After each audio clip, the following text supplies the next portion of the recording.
Greetings, everyone. This is Rock and Roll Spot Convention with the Weekly Comic Roundup.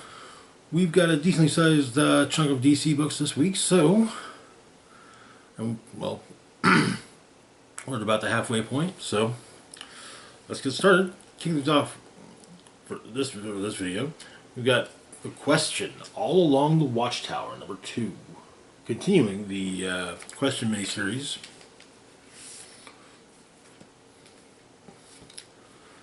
So, where we left off,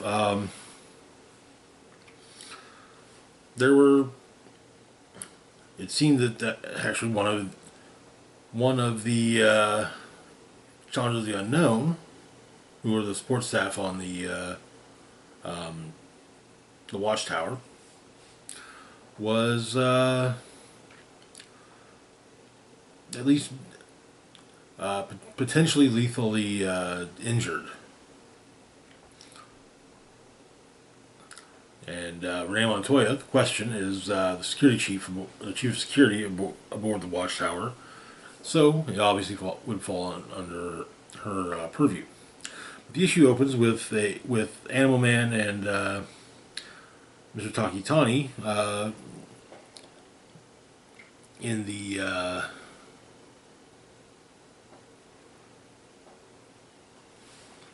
basically the Cosmic Zoo.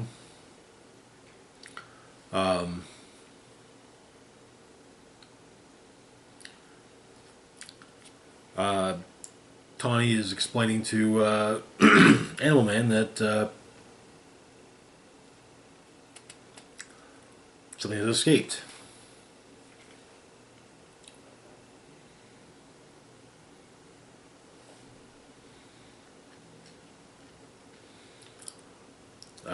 Then we cut to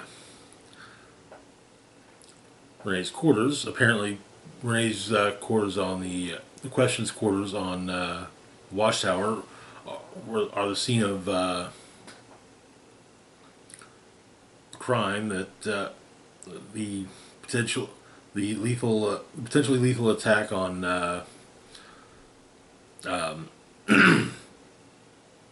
of the Challengers of the Unknown. But so she's investigating, and Ted Cord is assisting, as well as other Challenger staff.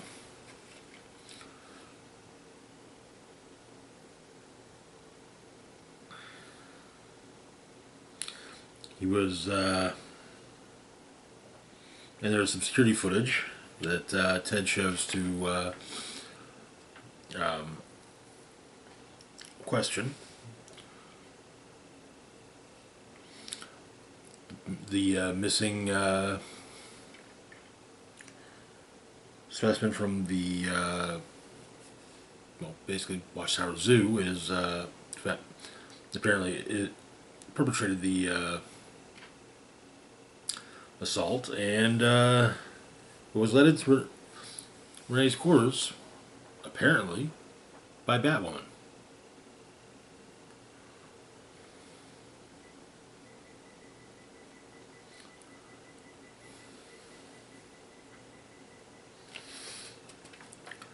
So, Renee, keep in mind, a former cop, in fact, former police commissioner of Gotham City, is trying to get any information she can before she talks to her lead suspect. Starts off with Nightshade, basically the Watchtower's bartender, and it says.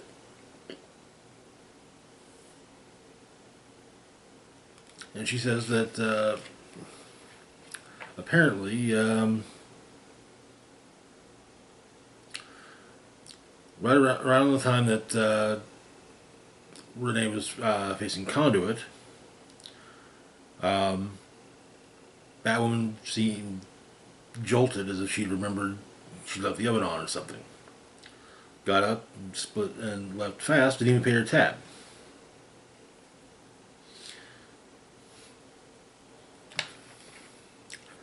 In the Justice League Armory, or the Watchtower's Armory, Bulleteer is basically mining the weapons, basic weapons that are confiscated usually from battles from the league with the league. And also usually not the kind of weapons you're gonna find in a normal gun store or weaponry or weapons or just any kind of weapon store. But the Eradicator shows up, talks to and gets Bulleteer, the armorer, to assist him with uh,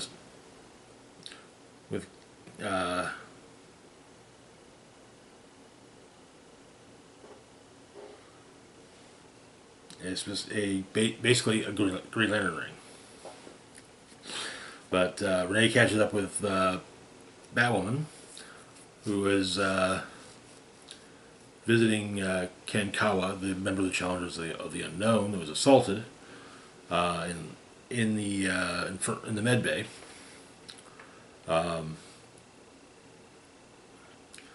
And Renee shows Batwoman these security footage of her letting the missing cat into Question's quarters. But Ken jolts awake and says,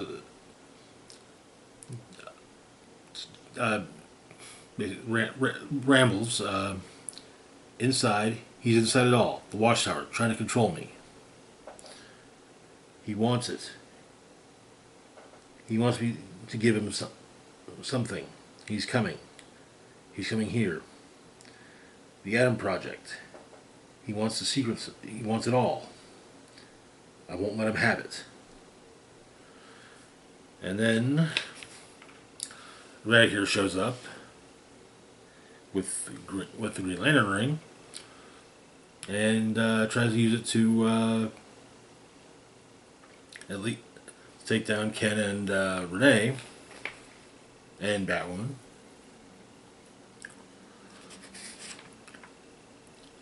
But Bulleteer shows up, uses a kryptonite ring that's part of the armory to power down Eradicator.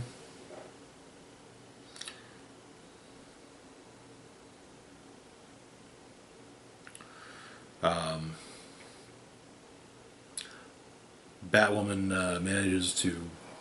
has managed to get Ken to safety, but she's kind of pissed with Renee. I mean, it's bad, you know. The situation between the two of them is awkward already as they're exes, but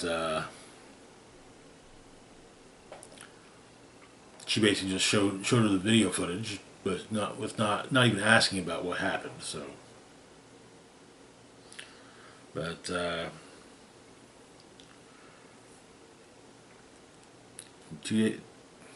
just a few days on the job, but. Elsewhere, Jaime Reyes is at his station, and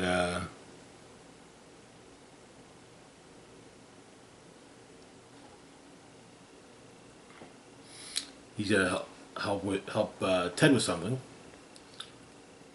And as Jaime leaves his post, the Phantom Zone containment system is disabled, and that is where the issue ends. Phantom Zone containment being disabled does not seem like a good thing, but this is an amusing mystery book with a mystery book with superheroes. There have been other similar stories in the same vein, just different types of mysteries, and yeah. Moving on, though, to our next book, and our last book for the moment, we've got Wonder Woman number 16. Where we left off, Diana had Steve Trevor had been murdered by the Sovereign, and Diana had breathed life into basically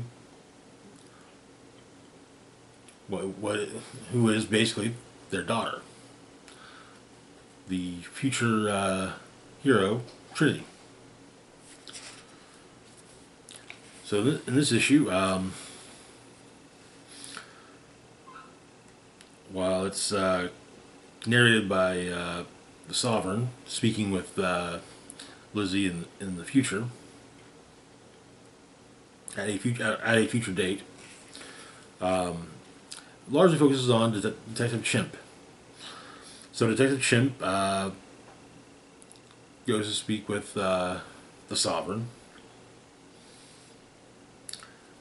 Wanted to ask some questions about Steve Trevor's death. Catches up with the Sovereign later at Arlington Cemetery, and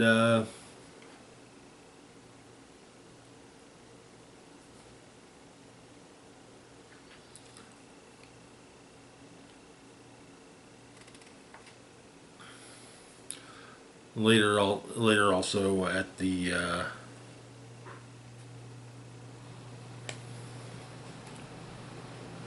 Sovereign's home.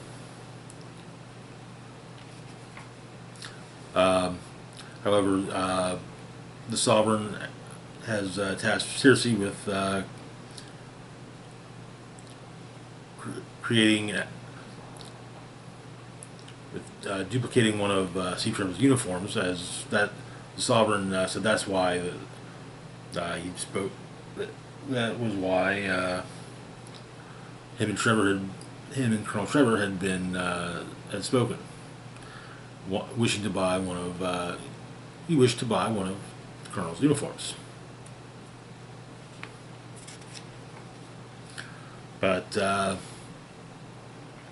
she's caught in the act of making a switch,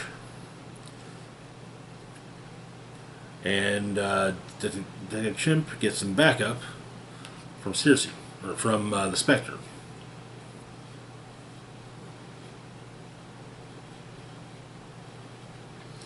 And apparently Circe had quite a few things to say about the Sovereign.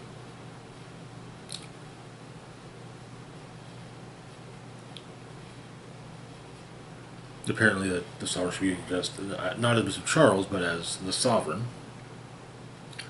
Claimed that he was the secret king of America. That he and his family had been manipulating the citizenry for 300 years. Crazy, isn't it?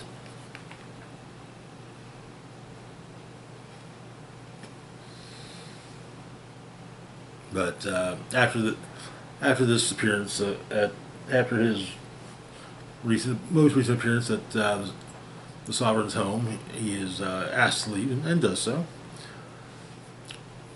However, another visitor promptly shows up.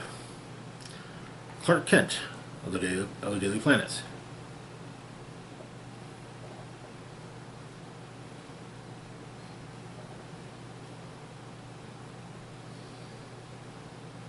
But the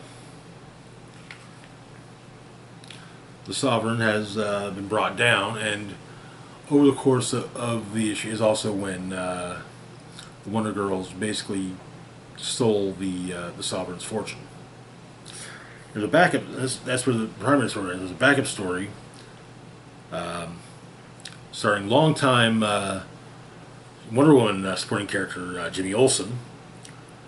The Secret History of the Sovereign, a Daily Planet breaking news story. It basically details in podcast style the Sovereign, and basically he's done wrong, and interesting enough, just around the same time that his crimes were revealed, well, he's broke. The story was broken by none other than ace reporter Clark Kent of the Daily Planet.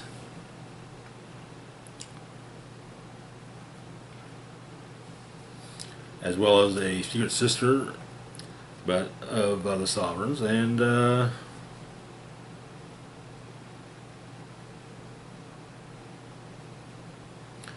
apparently Jimmy has a podcast, Daily Plan.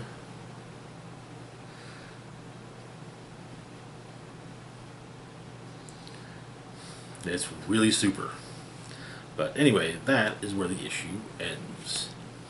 Interesting twist to the current ongoing arc in Wonder Woman. Also, the issue continues to be the trend of the Sovereign narrating it as though talking to